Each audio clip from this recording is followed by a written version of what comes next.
Muling naging usap-usapan sa social media sina Vice Ganda at Kim Chiu matapos ang isang birong binitawan nila sa It's Showtime na iniuugnay ng ilang netizen sa naging viral na issue tungkol sa katagang clean money.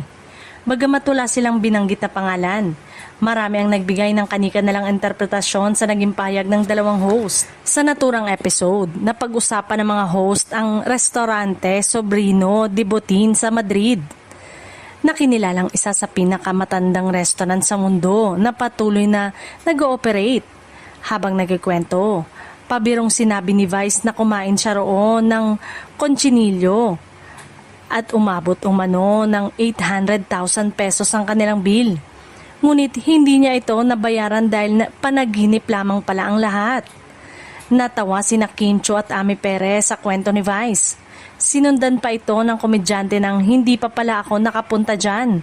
Panaginip lang, delulu. Sagot naman ni Ami, pangarap natin yan.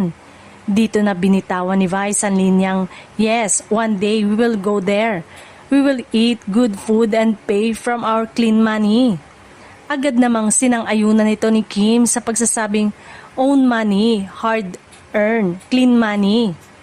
Dahil sa paggamit ng katagang clean money, may ilang netizen ang nag-isip na konektado ito sa naunang viral na pahayag ni Mimi Yu at Sneer sa isang vlog kung saan sinabi nilang hinahangaan nila si Ann Curtis dahil sa umano sa kanyang clean money.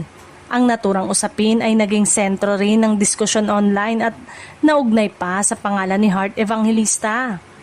Gayunpaman, mahalagang tandaan na walang binanggit na pangalan sina Vice Ganda at Kim Chiu sa kanilang mga pahayag.